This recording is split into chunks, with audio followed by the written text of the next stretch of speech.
Nesse Tadel Teológico, nós vamos começar a estudar sobre a teologia da adoração. Nós vamos ver as bases bíblicas para o louvor e adoração. Nós não vamos ter apenas esse Tadel com esse tema. É um tema bastante profundo. Então, eu creio que nós vamos levar pelo menos uns 3 Tadéis teológicos para a gente estudar sobre louvor e adoração. Eu fiz uma apostila há muitos anos atrás, depois eu a atualizei, e essa apostila nós queremos disponibilizá-la para os irmãos, mas os irmãos vão semear uma oferta no Projeto Isaías, tá certo? Então, eu estou dando a apostila para que o Projeto Isaías possa ser abençoado. Então, claro, você não é obrigado a ter a apostila, só se realmente você quiser. Se você quiser ela digital, mostra aqui, pastor. Nós vamos passar essa lista. Se você quiser ela em formato digital, nós vamos mandar para o seu e-mail ou para o seu WhatsApp, em PDF.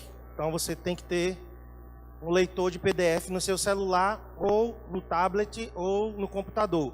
Você vai colocar seu nome, célula e vai escolher se você quer no formato digital ou se você quer ela impressa, certo? Ela impressa, você só assinala o X. Formato digital, você coloca ou o número do seu WhatsApp ou o seu e-mail, tá certo? E você vai estar abençoando o Projeto Isaías 54. Formato digital, você vai dar uma oferta de R$5 pela apostila. E se for impressa em papel, você vai dar uma oferta de R$10, ok? Então, você pode, se você quiser, se não, você passa adiante para os irmãos que quiserem assinar, ok? Então, vamos lá. A origem do louvor. Coloca aí, por favor. O louvor tem origem nos céus. O louvor tem origem no próprio Deus. Então, louvor e adoração não foi criado pelo homem. O homem, quando foi criado, já existia louvor e adoração. Primeira referência que nós vamos ler é Jó, capítulo 38. Então, se você puder aí abrir a sua Bíblia. Dê aqui minha Bíblia, por favor. Jó, capítulo 38. Para quem não sabe, Jó é um dos livros mais antigos do Antigo Testamento.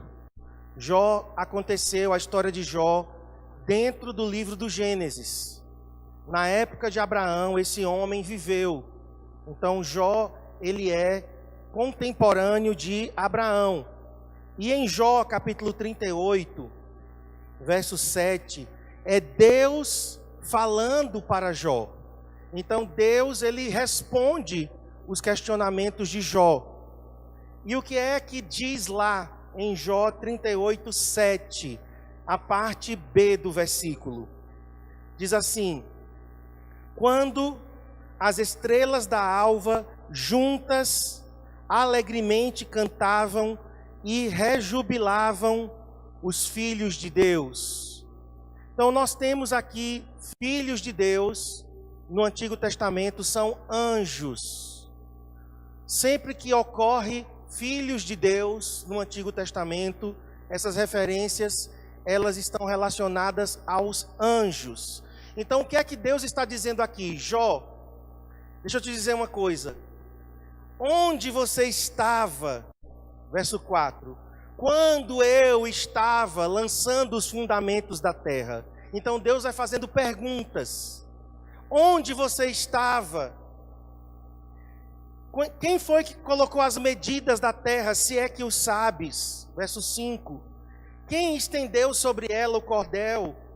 Sobre que estão fundadas as suas bases? Ou quem lhe assentou a pedra angular? E aí Deus vai, antes da criação da terra, lá na eternidade passada, o Senhor diz: olha, quando as estrelas da alva juntas alegremente cantavam e rejubilavam todos os filhos de Deus. O verbo cantar e rejubilar aqui são sinônimos. São verbos que expressam louvor com alegria, louvor com gritos, louvor com brados. Seria equivalente a celebrar, regozijar-se muito. Então Deus está dizendo, olha, lá na eternidade passada, antes que a terra fosse criada, os anjos já estavam cantando e louvando ao meu nome. Então nós temos aqui, esse versículo, irmãos, é o versículo mais antigo com relação à adoração. Porque Deus está falando como quem estava lá na eternidade. E Deus está dizendo, eu criei anjos para me louvar. Ora, se Ele criou anjos para louvar, Ele também criou, junto com os anjos, o louvor e a adoração, juntamente com a música. Por quê? Porque o verbo usado aqui no hebraico é cantar. Ora, só se canta com uma melodia. Se Deus estivesse querendo falar de adoração falada, Ele não teria usado as palavras que Ele usou. Ele estava falando de adoração cantada. Então veja bem, louvor e adoração não é uma criação humana. Olhe para mim, música não foi o homem quem criou. De todas as artes que nós temos, a música é a única arte criada na eternidade passada. Por isso que nós tratamos a música de uma forma especial. E aqui eu já vou dando alguns toques. Por que que a música para nós é especial? Porque quem criou foi o próprio Deus. Nós não temos o cinema no céu. O cinema é uma arte. Nós não temos o teatro no céu. Nós não temos a escultura, a pintura. Nós não temos... Qual outra forma de arte? A dança. Teatro, falei já. Nós não temos referências dizendo que na eternidade passada Deus criou essas artes. Essas artes foram criadas pelo homem capacitado por Deus. Nós cremos que toda forma de arte foi capacitada por Deus. Deus deu a capacidade ao homem para criar as artes. Mas a música é diferente. Por isso que há um tratamento especial de Deus com relação à música, especialmente a música ligada à adoração. Então eu quero que você caminhe comigo. Eu não quero forçar você a chegar a nenhuma conclusão, mas eu quero que através do estudo da própria palavra, à medida que nós formos estudando, você entenda que a música tem um caráter espiritual. Ok? Então o primeiro versículo é esse. Lá no céu, antes do homem ser criado, antes da terra ser criada, antes até do universo ser criado, Deus estava no céu, o Pai, o Filho, o Espírito Santo, junto com anjos, e aqui diz que os anjos cantavam, celebravam, rejubilavam, eles davam brados e gritos de alegria com música. Ok, vamos então para a próxima referência. Não, volta um pouquinho. Para vocês terem ideia da importância da música no céu e da adoração, Deus criou uma classe de anjos só para isso. Deus criou os serafins. Serafins é uma classe de anjos que tem a função de só louvar ao Senhor dia e noite e dia. Já pensou? O quanto que Deus quer ser adorado, o quanto que Ele ama isso? Abra comigo em Isaías capítulo 6.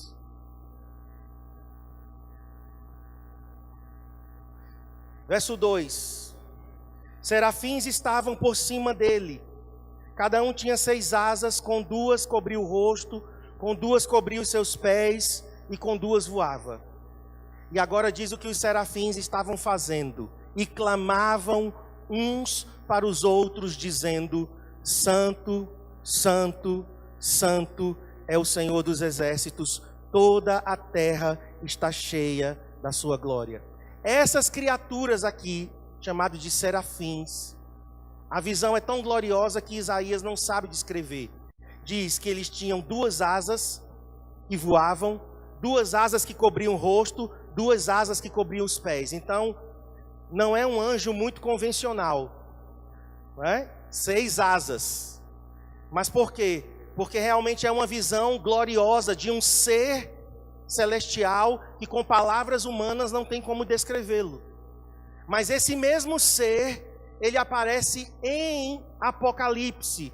E em Apocalipse, os serafins estão voando ao redor do trono e clamando: Santo, Santo, Santo é o Senhor dos exércitos, aquele que era, aquele que é e aquele que há de vir. Santo, Santo, Santo. E isso incessantemente. Deus criou uma classe de anjos só para adorá-lo. Existem outras classes de anjos, como querubins, nós vamos ver daqui a pouco. Existem arcanjos, que são anjos de uma patente maior. Temos o arcanjo Miguel, o arcanjo Gabriel. E temos anjos, que a Bíblia chama de espíritos ministradores, que são seres enviados aqui à terra para servir os santos, anjos comuns. Mas essa classe de anjos aqui, serafins, ela é toda especial. Agora vamos ver os anjos ligados ao louvor. Pode passar, Lucas, abra comigo em Lucas 2. O quanto que anjo e louvor e adoração estão intimamente relacionados. Lucas capítulo 2. Vamos ler os versos 13 e 14. E subitamente apareceu com o anjo, esse anjo aqui, ele apareceu para anunciar aos pastores que estavam nas campinas ao redor de Belém. Aparece um anjo e o anjo anuncia as boas novas, que havia nascido o Cristo, o Salvador, na cidade de Belém. E diz, e subitamente, de repente, apareceu com aquele anjo uma multidão da milícia celestial, do exército, milícia aí é exército celestial, louvando a Deus e dizendo, vamos dizer o que os anjos disseram? Glória a Deus nas maiores alturas e paz na terra entre os homens a quem Ele quer bem. Então nós estamos vendo aqui o louvor dos anjos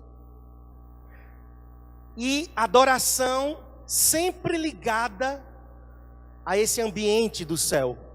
Então o ambiente do céu, nós deduzimos que é um ambiente de adoração constante. A gente fala de 24 horas, claro que no céu não tem hora. A gente fala assim, não, é 24 horas, é dia e noite. No céu não tem dia, no céu não tem noite. É uma linguagem que a gente usa para dizer o quê? Tem louvor incessante. Ok? Agora vamos para o texto de Ezequiel 28. Inclusive, irmãos, eu quero esclarecer sobre esse texto. Quem esteve aqui na Escola de Adoradores em janeiro? Levanta a mão. Na parte da manhã ou da tarde? Levanta a mão. Ok. Então é para vocês que eu vou falar, tá? Nós trouxemos aqui um irmão, e eu não quero entrar em detalhes, mas ele interpretou esse texto de Ezequiel 28, de 12 a 15, ele interpretou esse texto como sendo Adão. Embora alguns estudiosos cogitem a possibilidade de ser Adão, mas a grande maioria dos estudiosos da Bíblia, dos teólogos da Bíblia, dizem que esse texto de Ezequiel 28, de 12 a 15, se refere a Satanás. Pode se referir a Adão? Pode. Mas a grande maioria há um consenso de que se refere a Satanás, no estado dele antes da queda, no estado de glória que ele tinha, quando ele ainda era chamado de Lúcifer, estrela da manhã, estrela de luz, portador de luz, aliás. O nome Lúcifer significa portador de luz. Então, eu não acredito que aqui se referia a Adão. Embora os primeiros versículos possam ser até aplicados a Adão, mas o restante do contexto não. E eu pesquisei sobre isso. Eu já tinha lido, né? Afinal de contas, essa apostila ela foi escrita. Eu compilei essa apostila em 1997. Então já vai um bom tempo, né? E eu estudo sobre isso. Então, desde aquela época que eu tinha já aprendido que o texto de Ezequiel 28, de 12 a 15, se referia a Satanás. O estado dele antes da queda, o porquê que ele caiu, né, e tudo o que aconteceu em seguida. Vamos ler então, verso 12. Está falando do rei de Tiro. A profecia aqui, diretamente era para o rei de Tiro. Tiro era uma cidade portuária, ali na região da Palestina, na Fenícia, região ali vizinha a Israel. E o rei de Tiro aqui é retratado como um homem, como um tirano, como um homem que negociava, comercializava, se orgulhou do seu grande poderio. A cidade de Tiro, ela era tida como uma cidade intransponível. Eu vi a foto de Tiro, eles construíram a fortaleza de Tiro no meio do mar. Uma obra de arquitetura magnífica para aquela época. O rei de Tiro representa, literalmente nesse texto, o rei de Tiro. Mas este rei representa simbolicamente outro rei, que é Lúcifer. Então vamos lá. Verso 12. Filho do homem, levanta uma lamentação contra o rei de Tiro e dize-lhe: assim diz o Senhor Deus. E agora olha os adjetivos que Deus usa. Tu és o sinete da perfeição. A palavra sinete é selo. Tu és o anel de selar. Os reis tinham um anel de selar, que era o seu carimbo. Naquela época, o rei carimbava com o seu anel. Derretia cera, ele colocava o anel como uma marca. E aquele selo dizia de quem a carta era. Então está dizendo aqui: tu és o meu selo de perfeição, cheio de sabedoria e beleza. A palavra aí, formosura, fala de esplendor, fala de perfeição sem defeito. Vamos lá, verso 13. Estavas no Éden, jardim de Deus. E é aqui que alguns entendem que era Adão. Mas nós entendemos, irmãos, que antes do Éden ter sido mostrado na terra, o Éden já existia no céu. Aqui na terra, nós temos o jardim do Éden, mas o Éden já existia no céu. E Deus pegou o Éden e plantou lá na Mesopotâmia, entre 4 rios. 2 que ainda hoje estão lá, Tigre e Eufrates. Os outros 2 a gente não conhece mais, não sabe o que é. Que é o Gion e tem o outro lá em Gênesis. São 4 rios. Nós entendemos que o Éden existia no céu. E o Éden foi plantado na terra. E então o homem foi colocado no jardim do Éden. Então aqui, se realmente esse texto está falando de Lúcifer, ele estava lá no céu. Estavas no Éden, jardim de Deus, de todas as pedras preciosas te cobrias. A relação das pedras: o sárdio, o topázio, o diamante, o berilo, o ônix, o jaspe, a safira, o carbúnculo e a esmeralda. Agora, na versão corrigida, essa versão corrigida, ela é a mais fiel ao hebraico. Na atualizada, que é essa que eu estou aqui, mas eu vou dizer na corrigida, tá? Na atualizada diz assim: de ouro se te fizeram os engastes e os ornamentos no dia em que foste criado. De ouro se te fizeram os engastes e os ornamentos no dia em que foste criado. Então nós temos a palavra aqui, engastes e ornamentos. Não fica claro o que é isso. O que é isso que foi criado junto com esta criatura aqui, lá no Éden? No dia que ele foi criado, algumas coisas foram preparadas, mas a versão corrigida diz assim: a obra dos teus tambores, tambor é um instrumento de percussão, e dos teus pífaros, que é um instrumento de sopro, tipo uma flauta, estava em ti no dia em que foste criado, foram preparados. Então a versão corrigida, e se você quiser pegar, eu coloco o original aqui para você ver em hebraico.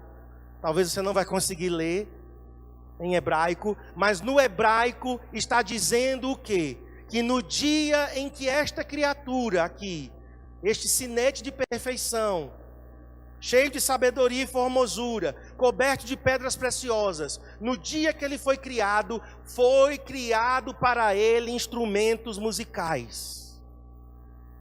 Foi criado junto a obra dos teus tambores e dos teus pífaros. São instrumentos musicais.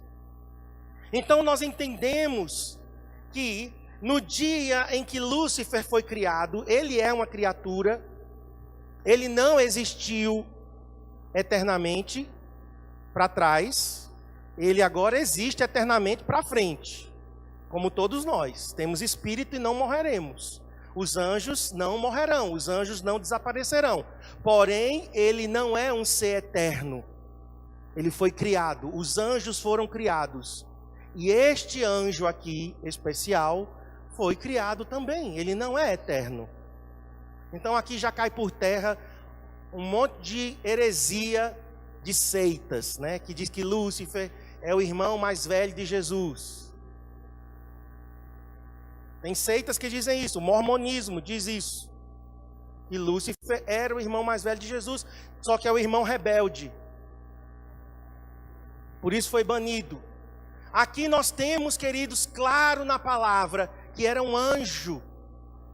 E que ele foi criado. No dia que ele foi criado, tambores. Se você quiser, depois entra aqui no aquário da bateria, você vai ter do lado de lá um tambor. Tambores pequenos. Aquele grande ali é um tambor. O que é um tambor? É um instrumento de percussão. Tem uma pele, você bate na pele, percute e sai som. Essa palavra está lá no original. Então, Lúcifer foi criado em meio ao som de instrumentos musicais. Há uma relação íntima dele com a música. Agora vamos para Isaías. Só um minutinho, irmãos. Vamos ler o 14, porque aí prova que não é Adão. Tu eras querubim. Diga querubim. Então está dizendo aqui, que criatura é essa? Essa criatura era um querubim. Tu eras querubim da guarda ungido, e te estabeleci. Permanecias no monte santo de Deus, no brilho das pedras andavas. Então veja, é uma criatura, ele foi criado, ele é classificado aqui como um querubim, então é diferente de um serafim, é uma outra classe de anjos. Querubins são guardiões, ou guardiãos, acho que as duas formas está certo. Guardavam a glória de Deus, protegiam a glória de Deus. Por que eu digo que aqui não é Adão? Porque em nenhum texto do Antigo Testamento, onde a palavra querube, onde esta palavra querube acontece no Antigo Testamento, todas elas é com relação a anjos. Todas. Nenhum texto diz que querubim pode se relacionar a homem. Então, por isso que eu respeito a opinião do irmão, mas eu não concordo com ela. Inclusive, quero abrir um parêntese aqui, não é? Vejam só, irmãos. Nós trazemos sempre pessoas aqui. A gente gosta de trazer e vamos continuar trazendo, não é? Mas eu quero te dizer, às vezes pode ser que a pessoa que veio aqui fale uma coisa que não é exatamente o que nós concordamos. E você não tem que entrar em crise por isso. Por quê? Seus pastores somos nós. O que mais é importante é o que nós ministramos do que o que um visitante ministra. O visitante, ele vem e ele vai. Graças a Deus que até hoje, né, eu não lembro assim de pessoas que nós trouxemos e que falaram alguma coisa. Eu não corrigi isso aqui na época, porque eu não considerei isso aqui importante. Isso não é importante para a nossa salvação, isso não é importante para a nossa doutrina. Estou corrigindo agora. Mas eu não tenho problema nenhum de que se alguém um dia aqui pregar alguma heresia, imediatamente depois eu subir, eu desmancho. Não tenho problema, irmãos.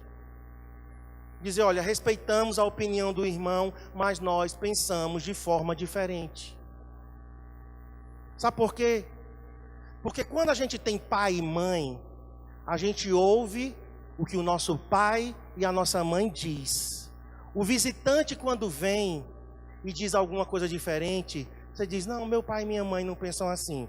Valeu, obrigado, viu?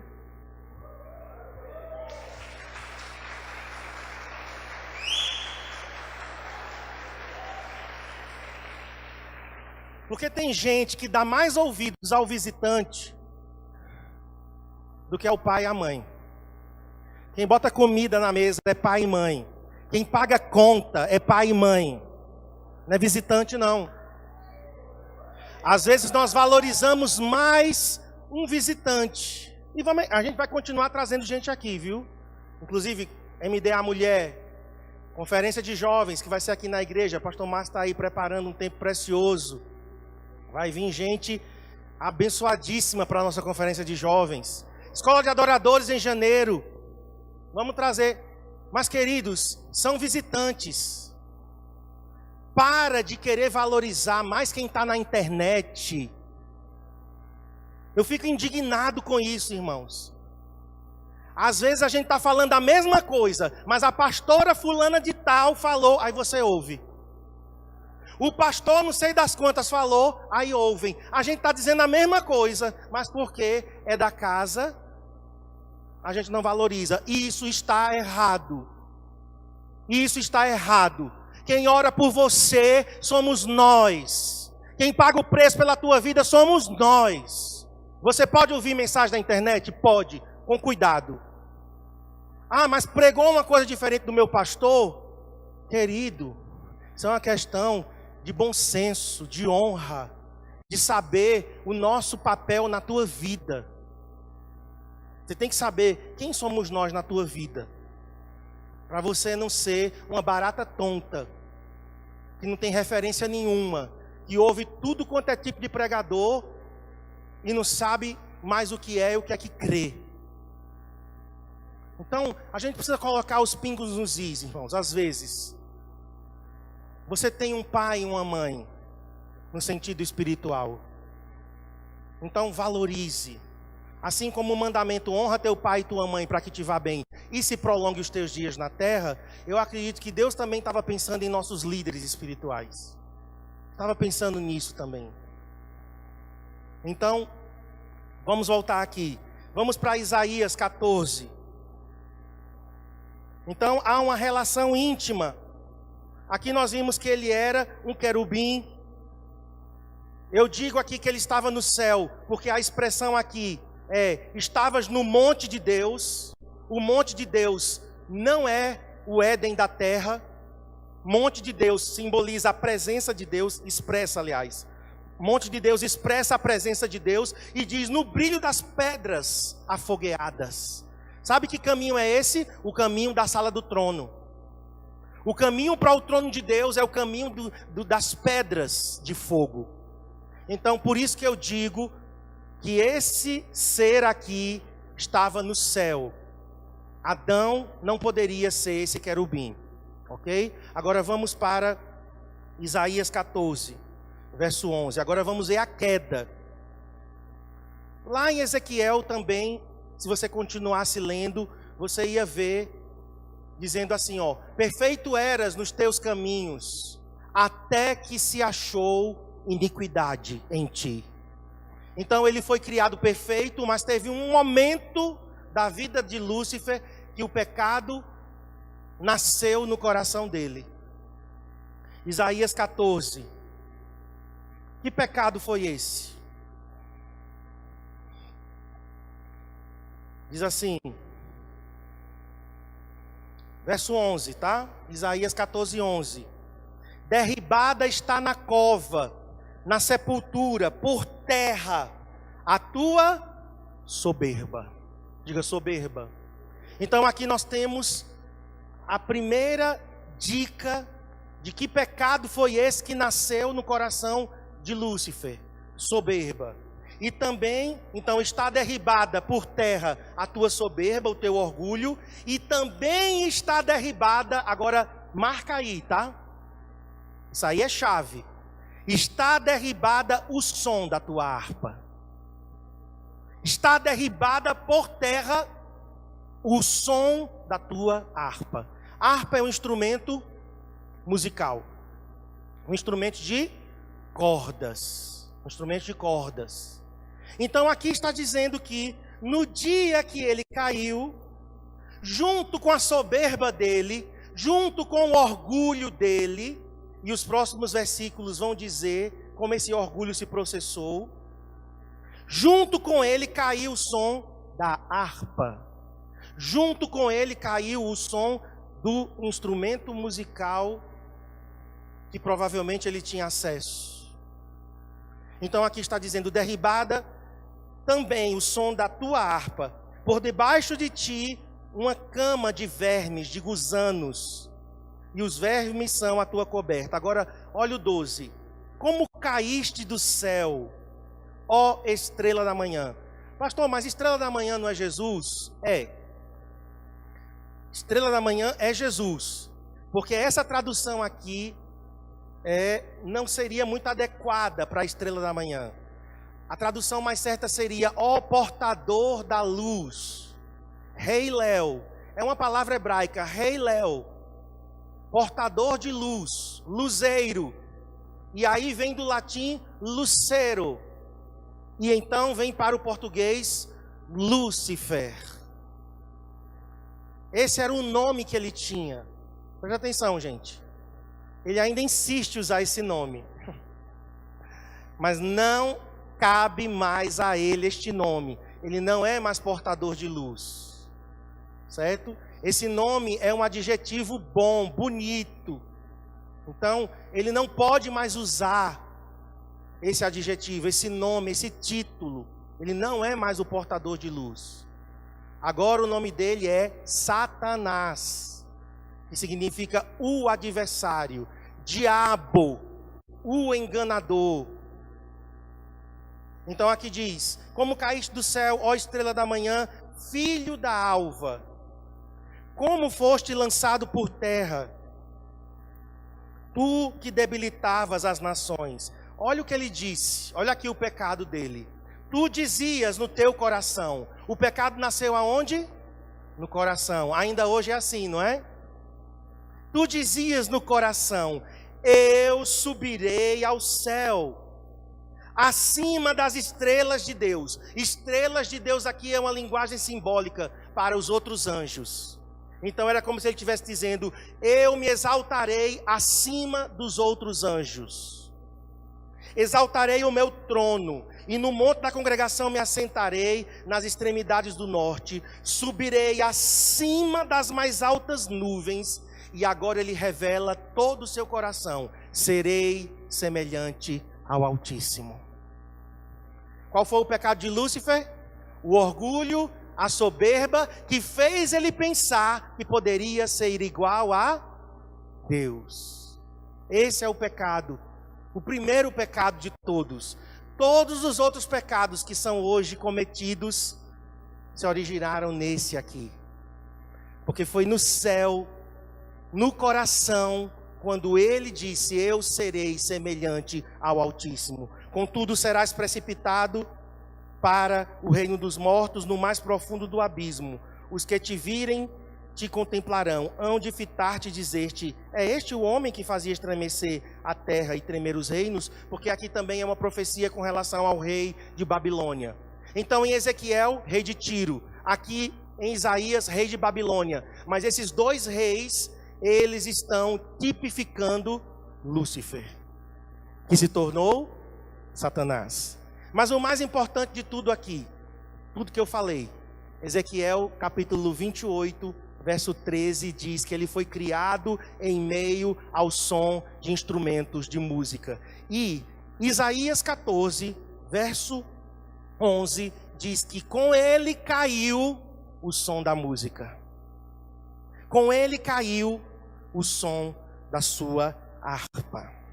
Então isso nos leva, irmãos, a uma conclusão. Se ele caiu com o som da harpa, ele caiu com toda a sua habilidade musical. São deduções que nós estamos fazendo, ok? Com base nesses textos, e nós vamos agora para um outro texto, no Antigo Testamento também. Mas o que vale dizer aqui é que, com a queda de Lúcifer, que se tornou Satanás, ele trouxe a sua habilidade, ele trouxe consigo toda a sua influência.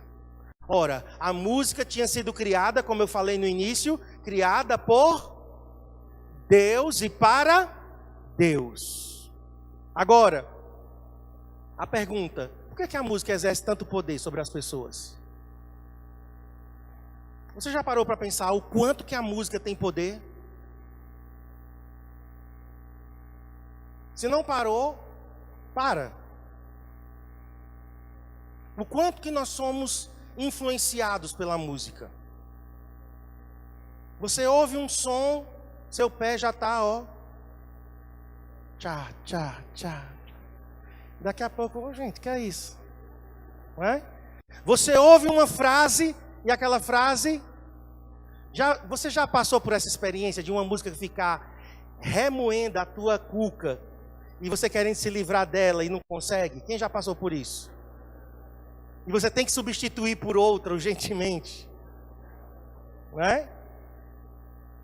Então nós temos aí a influência da música. Vejam só, é mais fácil você decorar um texto cantando do que um texto lendo. Por isso que é tão bom a gente cantar músicas bíblicas, com letras bíblicas, não é? Então, quando você pega a música, você vê o quanto que ela é influente. Influente no mundo hoje para gerar bilhões de dólares. A indústria da música gera bilhões de dólares. Influente, gente, para levar pessoas para Deus ou para longe de Deus. A música pode influenciar até plantas. Já fizeram experiências de colocar as plantinhas e colocar um tipo de música lá. E as plantas ficaram mais viçosas, verdes, saudáveis. Colocaram outro tipo de música. Elas amanheceram todas murchas. Nas mesmas condições. A música tem poder. A música tem poder para colocar pessoas na depressão, tirar pessoas da depressão. Agora, por quê? Porque com a queda de Lúcifer, ficou um espaço no céu. Os outros anjos estão lá para louvar a Deus. Mas Deus então decide criar o homem. Então vamos para Efésios 1:12. E nós vamos terminar essa parte. Efésios 1:12.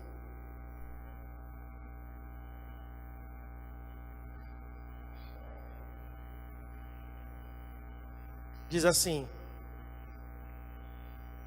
a fim de sermos para o louvor da sua glória, nós os que de antemão esperamos em Cristo. Então Deus criou o homem com uma finalidade. Deus criou os anjos com uma finalidade. Qual foi a finalidade primária dos anjos, como a gente viu em Jó 38? Louvar, adorar, se regozijar na presença dele, se alegrar ao som de música. Um desses anjos falhou, caiu, junto consigo trouxe o som da música com ele. Não é que o céu ficou sem música não, tá? Mas Deus, na eternidade, já tinha pensado em mim e em você. Presta atenção, Deus não tem plano B. Ah, porque aconteceu a queda de Lúcifer e um terço dos anjos caíram, aí Deus vai lá e dá um jeitinho, vamos criar o homem. De última hora, ele decide criar o homem. Foi assim? Não, o homem já estava no coração de Deus desde a eternidade. Então Deus disse, eu vou criar mais uma criatura, vou dar a ela livre arbítrio, livre poder de escolha, e eles serão para o louvor da minha glória. Eu quero receber deles voluntariamente. Vocês sabem que os anjos hoje não têm mais livre arbítrio. Os anjos, depois da queda de Satanás, com um terço, hoje anjos não caem mais. Aquele filme lá do Nicolas Cage, Cidade dos Anjos, aquilo dali é mentira. Tem gente que acha que anjo ainda vem aqui na terra, se encanta pelas mulheres e quer ter relação com elas e caem de novo. Se um anjo se apresentar para você, minha irmã, querendo fazer alguma coisa com você, é Satanás, é demônio. Anjo de Deus não tem mais livre-arbítrio, tá certo? Você tem que fugir na hora que esse anjo aparecer. E tem uns anjos aí com cara de marmanjo. Olha aí, marmanjo. Pode ser que seja enviado do capeta. Então anjo não cai mais. Quem tinha que cair, caiu. Quem tinha que debandar do céu, debandou. Os que estão no céu estão eternamente fiéis ao Senhor. Agora, Ele criou os homens com a escolha de adorar ou de não adorar. E então nós vamos encerrar com João capítulo 4, que é o texto, né? Esse é o texto da adoração. O mais citado, o mais cantado, o mais pregado. Jesus e a mulher samaritana. A mulher cheia de dogmas, cheia de religião na cabeça. Não, porque nós temos que adorar aqui, no Monte Gerizim, em Samaria. Os judeus dizem que tem que adorar lá em Jerusalém. E aí? E aí Jesus diz, mas a hora vem e já chegou. Amém? Se Jesus tivesse parado dizendo assim, a hora vem, mulher, um dia. Mas Jesus não diz isso. Jesus diz, a hora vem. E tem uma versão que eu gosto mais, que diz assim, e agora é. Alguém tem essa versão aí? Essa é a mais crente de todas, viu? A hora vem e agora é. Essa hora é agora, samaritana. Essa hora é agora, você que está aqui. E ele diz, em que os verdadeiros, então tem falsos. Concordam? Se tem verdadeiro, tem falso.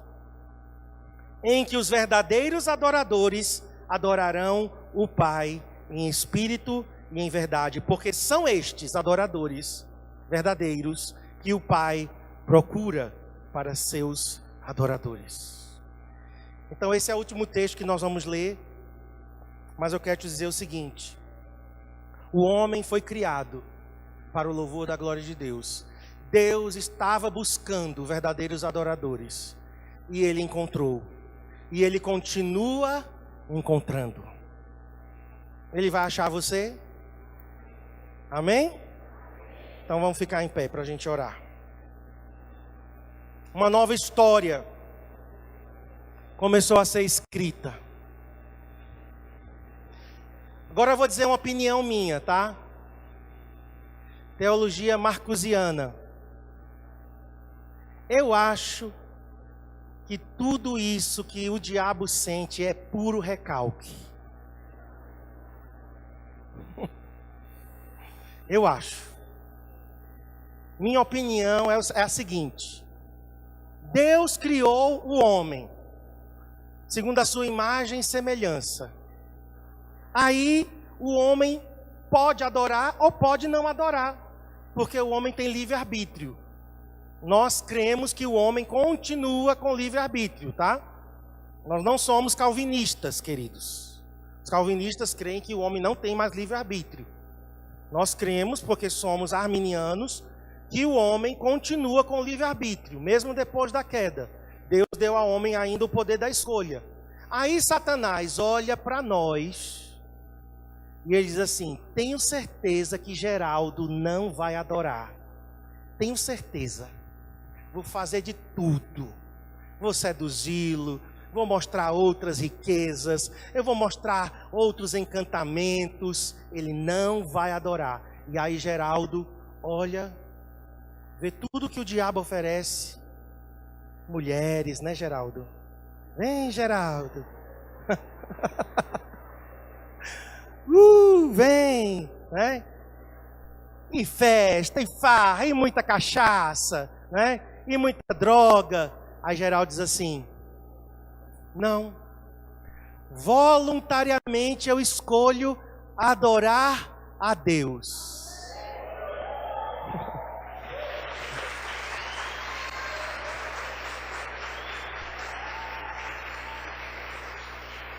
Aí o capeta torce o rabo, né?